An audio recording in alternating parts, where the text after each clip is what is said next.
আসসালামু আলাইকুম বন্ধুরা, আজকে শেয়ার করব বাংলাদেশের খেলাধুলা অধ্যায়। আমার সাথেই থাকবেন, লাইক শেয়ার কমেন্ট করবেন। জাতীয় ক্রীড়া পরিষদের সভাপতি ক্রীড়ামন্ত্রী বাংলাদেশের ব্রজেন দাস সাঁতারু প্রথম ইংলিশ চ্যানেল অতিক্রম করে। বাংলাদেশের জাতীয় খেলা কাবাডি 1984 সালে লস অ্যাঞ্জেলস অলিম্পিকে বাংলাদেশ প্রথম অংশগ্রহণ করে। বাংলাদেশি ফুটবল ফেডারেশন বাফুফে গঠিত হয় 1972 সালের 15 জুলাই। বাংলাদেশে 1974 সালে ফিফার সদস্যপদ লাভ করে। বাংলাদেশ 1980 সালে বিশ্ব অলিম্পিক অ্যাসোসিয়েশনের সদস্যপদ লাভ করেন। ফেডারেশন কাপ ফুটবল 1980 সালে শুরু হয়। বাংলাদেশের জাতীয় ফুটবল দলের প্রথম অধিনায়ক জাকারিয়া পিন্টু। বাংলাদেশের ফুটবল দল প্রথম সাফ গেমস, বর্তমানে এ গেমস আন্তর্জাতিক টুর্নামেন্টে চ্যাম্পিয়ন হয়। বাংলাদেশের পক্ষে ওয়ানডে অভিষেকে 5 উইকেট লাভ করেন তাসকিন আহমেদ ও মুস্তাফিজুর রহমান। বাংলাদেশের পক্ষে টেস্ট ম্যাচে এক ইনিংসে 200 রান করার গৌরব অর্জন করেন মুশফিকুর রহিম, তামিম ইকবাল ও সাকিব আল হাসান। বাংলাদেশে 1977 সালে 26 জুলাই ক্রিকেটে আইসিসির সহযোগিতায় সদস্য পদ পায়।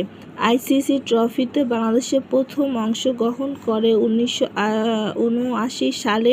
এতে বাংলাদেশের দলের প্রথম অধিনায়ক শফিকুল হক হীরা। বাংলাদেশে 1999 সালে সপ্তম বিশ্বকাপে প্রথম বিশ্বকাপ ক্রিকেট অংশগ্রহণ করে। বাংলাদেশের দশম দেশ হিসেবে ক্রিকেটে টেস্ট স্ট্যাটাস লাভ করে 2016 সালের 26 জুন। 10 নভেম্বর 2000 বাংলাদেশের প্রথম টেস্ট খেলে ভারতের বিরুদ্ধে। এ ম্যাচে অধিনায়ক ছিলেন নাইপুর রহমান দুর্জয় এবং বাংলাদেশের পক্ষে প্রথম সেঞ্চুরিয়ান আমিনুল ইসলাম বুলবুল। টেস্টে এবং প্রথম শ্রেণীর ক্রিকেটে সেঞ্চুরি ও হ্যাট্রিকসহ 6 উইকেটে পাওয়া একমাত্র ক্রিকেটার সোহাগ গাজী। বাংলাদেশের জিম্বাবুয়ের বিরুদ্ধে 2005 সালে প্রথম টেস্ট জয়লাভ করে। 35তম টেস্টে ওয়ানডে ক্রিকেটে বাংলাদেশের সর্বোচ্চ দলীয় ইনিংস 333, 8 অস্ট্রেলিয়া এবং সর্বনিম্ন 58। ক্রিকেটের টেস্টের ইতিহাসে সর্বকনিষ্ঠ সেঞ্চুরিয়ান মোহাম্মদ আশরাফুল। বাংলাদেশের পক্ষে সর্বোচ্চ টেস্ট উইকেট শিকারী সাকিব আল হাসান। অলোক কাপালি টেস্টে বাংলাদেশের পক্ষে প্রথম হ্যাট্রিক করেন। ওয়ানডে ক্রিকেটে বাংলাদেশের অভিষেক ঘটে পাকিস্তানের বিরুদ্ধে প্রথম অধিনায়ক গাজী আশরাফ হোসেন লিপু। এশিয়ান ক্রিকেট কাউন্সিলের বর্তমান সভাপতি নাজমুল ইসলাম পাপন। বাংলাদেশের জিম্বাবুয়ের বিরুদ্ধে প্রথম ওয়ানডে সিরিজ জিতে নেয়।